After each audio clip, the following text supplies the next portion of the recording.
మీ business మా ప్రచారం to advertise on I news YouTube channel సంప్రదించవలసిన నంబర్ 7842323399. సవాళ్లు ప్రతి సవాళ్లకు తెరపడినట్లేనా? మొన్నటిదాకా ఆ జిల్లాలో అంతా తానైన కీలక నాయకురాలు పార్లమెంటు రేస్ నుంచి తప్పుకున్నట్లేనా? ఎంపీ ఎన్నికల దగ్గర పడుతున్నా ఆమె ఆ జిల్లా వైపు చూడండి అందుకేనా? మిగతా ప్రధాన పార్టీల్లో అభ్యర్థులు దాదాపు డిసైడ్ అయినా ఆ పార్టీ అభ్యర్థి విషయంలో ఎందుకింత సస్పెన్స్?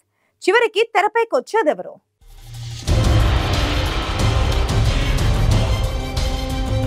నిజామాబాద్ జిల్లాలో మొన్నటిదాకా గులాబీ పార్టీ హవానే వేరు. కానీ అసెంబ్లీ ఎన్నికల తర్వాత ఆ జోష్ తగ్గిపోయింది.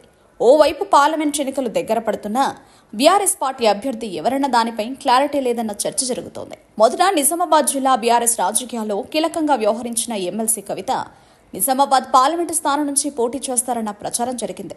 కవిత కూడా చాలా సందర్భాల్లో మళ్లీ ఇక్కడి నుంచే పోటీ చేస్తారని చెప్పుకొచ్చారు.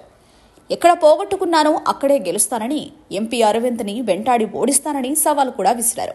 అందుకు బీజేపీ సిట్టింగ్ ఎంపీ కూడా ప్రతి సవాల్ విసరడం జిల్లా పాలిటిక్స్లో హీట్ పెంచింది.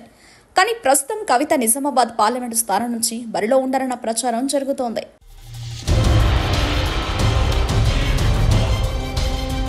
అసెంబ్లీ ఎన్నికల తర్వాత కవిత నిజామాబాద్ జిల్లా వైపు రావడమే లేదంటున్నారు.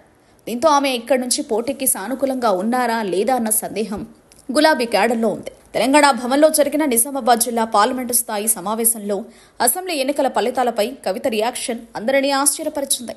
నాయకుల వైఫల్యమే పార్టీ ఓటమికి కారణమని కవిత ఫైర్ అయ్యారన్న వార్తలు బయటకొచ్చాయి. దీంతో కవిత నిజామాబాద్ జిల్లా నుంచి ఈసారి పోటీ చేయకపోవచ్చని పార్టీలో చర్చ జరుగుతోంది. కవిత పోటీ అనుమానంగానే ఉండడంతో ఉమ్మడి జిల్లాకు చెందిన కొందరు నాయకులు ఎంపీగా పోటీకి అవకాశం ఇవ్వాలని బీఆర్ఎస్ అధిష్టానాన్ని కోరుతున్నట్లు తెలుస్తోంది.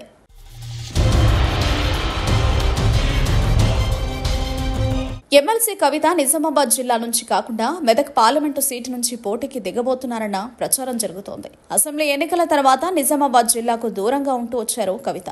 దీంతో ఆమె ఇక్కడి నుంచి పోటీకి ఆసక్తిగా లేరన్న వాదనలకు బలం చేకూరుతోంది. దీంతో నిజామాబాద్ నుంచి బీఆర్ఎస్ ఎంపీ అభ్యర్థిగా పోటీ చేసేందుకు బీగల మహేష్, నరేందర్ రెడ్డి ఆసక్తి చూపిస్తున్నట్లు చెబుతున్నారు.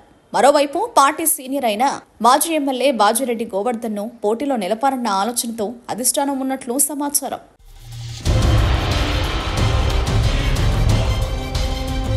మేడం కాకపోతే మాకివ్వండని నిజామాబాద్ నేతలు అడుగుతున్నా జిల్లా పార్టీ వర్గాలు మాత్రం కవితే పోటీలో ఉంటేనే బాగుంటుందన్న అభిప్రాయంతో ఉన్నాయట.